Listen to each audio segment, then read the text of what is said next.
All right, so today I'm going to talk about the idea of investing in sealed Weiss Schwarz products and specifically about like cases as well as booster boxes in general, and why the idea of how like, oh, if I just sit on top of like a case or a bunch of booster boxes, it's going to be stonks and I'm going to make a bazillion dollars like the rest of the other TCGs like Magic the Gathering or Pokemon, for example. And I wanted to use the Fate Babylonia case as an example specifically because the moment I talked about it, I actually had a lot of people message me and have interest in actually buying booster boxes out of the case.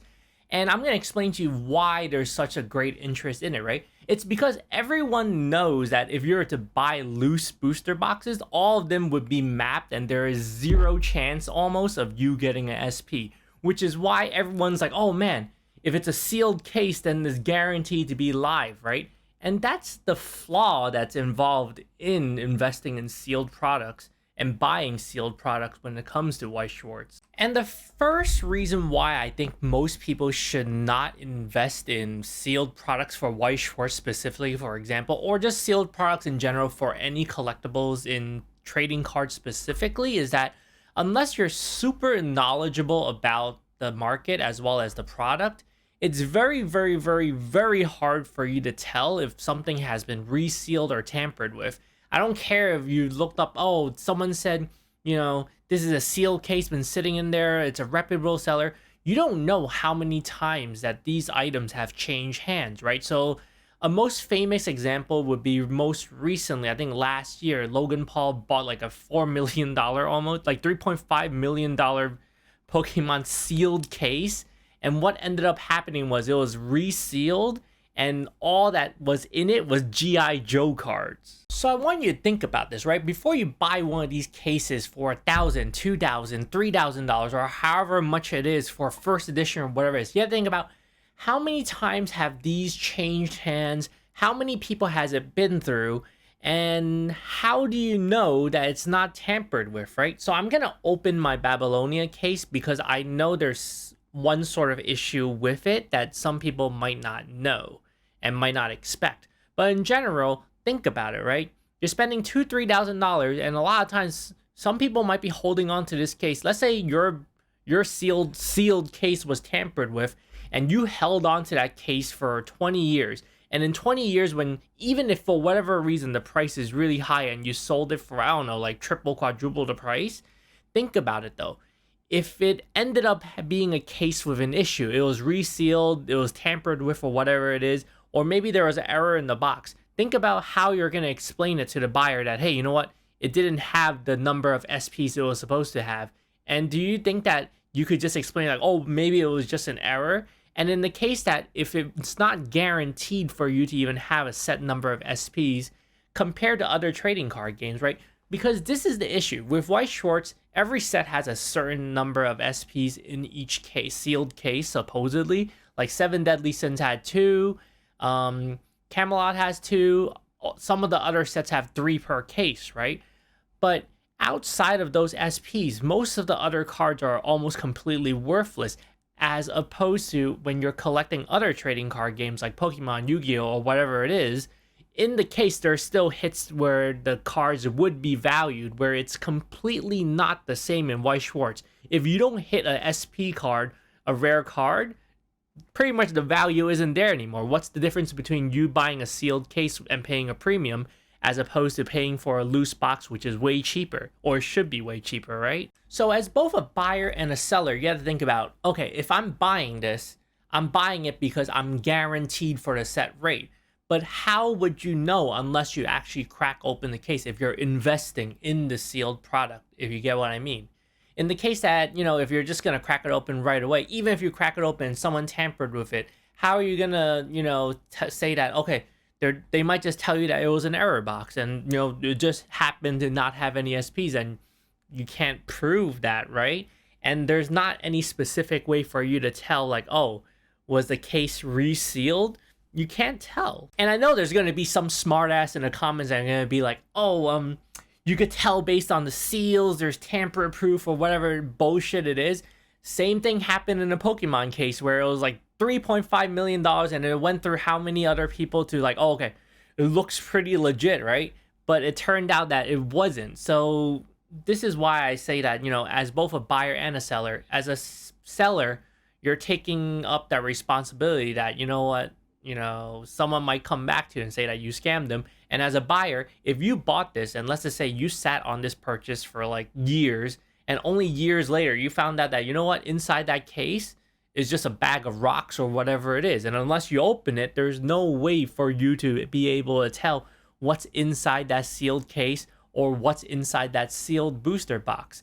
Unless you're really, really, really knowledgeable, there's no way for you to even be able to tell whether or not a box was resealed. Think about that. So pretty much when you're buying sealed products, right, you're thinking about, okay, I'm buying it because there is a certain set value to it. But when the value is not certain and you won't even know what's even inside, then is it worth the risk for you to pay these excessive premiums, like $2,000, $3,000, $4,000?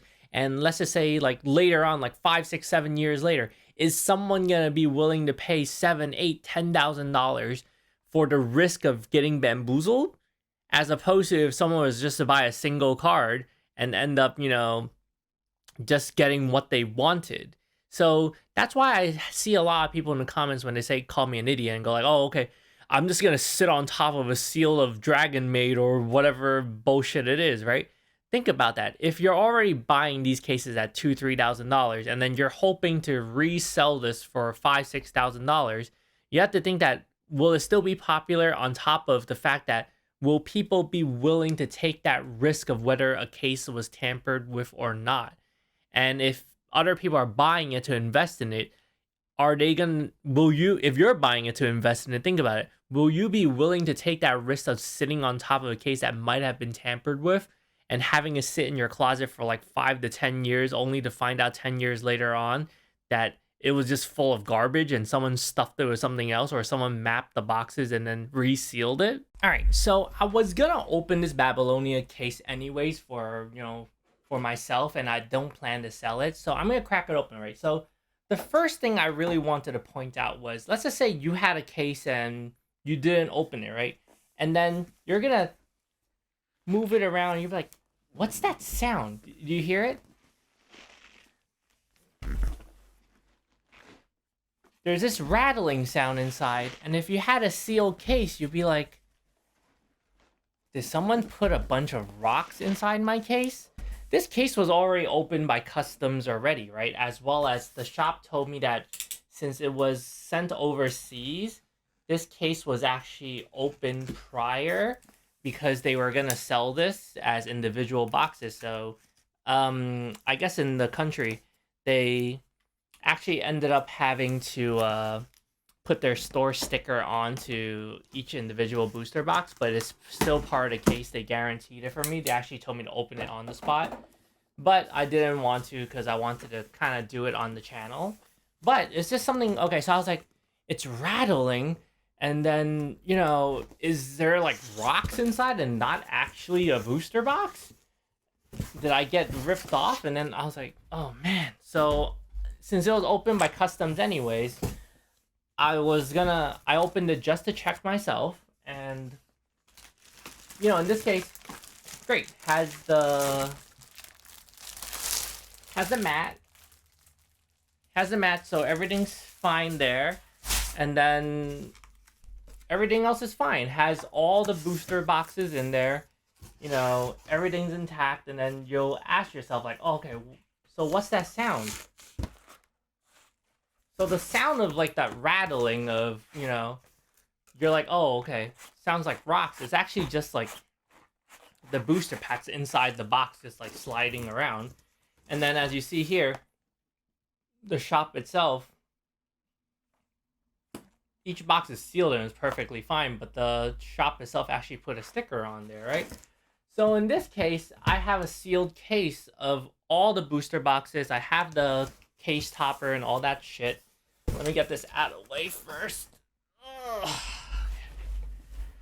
So in that case, now you'll kind of understand, right? So if I have a sealed case, how do you know it wasn't tampered with unless you actually open it? So every box is perfectly fine, right? They have the seals, and then the only thing they have on it was these like stupid stickers on there. But then again, right, we bring up the question of, I know the seller was legit. It was a legit store. They told me to actually open everything on the spot to make sure, so I trusted them, right? But let's just say, like, if you bought it at, triple, since I bought it at retail, I really didn't mind. But let's say if you bought it at like triple the price of whatever people are selling this garbage for like $300-$400 each booster box, and you bought a whole case for like $4,000-$5,000 or whatever it is, think about it, right? Think about how you could get boned super hard even if you paid a premium, and there's honestly no way for you to be able to tell if the case was rigged or not unless you opened it. And then if you open it, what are you gonna do if you opened it like 5 years later, or it's past the point of like a return or something like that, right? You can't do anything about it. And let's just say if I wanted to sell these, right? How can I guarantee to people that, okay, that it's not tampered with, and the SPs are still in there? Again, right? It goes back to like, unless you open these things, there's no way for you to be able to tell what is even inside them. So I'm gonna end up opening this case of Babylonia, as well as I'm gonna open my case of Camelot sometime this week or next week. I'm not really feeling too well, so I won't be doing it yet. But it's just something I want you guys to think about, right? Before you buy any sort of sealed cases or sealed boxes, for example. In Weiss Schwarz, because mapping is such a problem and because everyone's just looking into it for money, inherently it's flawed to buy any sort of loose boxes unless you go to an actual reputable store during release day. But after the release period, if you were to buy any sort of loose boxes, the chances of you getting boned and taken to Pound Town is just so high that it's not worth it. If you were to buy this booster box for $300 for whatever they're selling it for, right? As opposed to if you were to just buy one of the single SPs for $300, $400, $500, $600, you're better off just buying the single, as opposed to other trading card games like Pokemon, Yu-Gi-Oh, whatever it is. You could buy a loose booster box and loose booster packs and you have a chance. Whereas because of the way Weiss Schwarz is set up, where you're guaranteed rates, I do not recommend people buying loose boxes as consumers. And for you as someone who's thinking about, oh, I want to invest, and you think that you're super smart because you're sitting on top of sealed cases, I want you to realize that sealed products, when it comes to Weiss Schwarz, is completely different compared to buying sealed products in other trading card games. You're gonna run into an issue where buyers might not be willing to buy your loose boxes, or paying these like large premiums for some of these things, because mapping is such a problem, and there's no way for people to tell if a case was tampered with or not. So just be aware of that if you're both a buyer and a seller of these sealed products. But that's pretty much it. Next video, you'll probably see I'll be opening some of these sealed products, and then we'll go from there. I might end up live streaming them on Twitch or YouTube, but we'll see. All right, thank you for watching. Take care.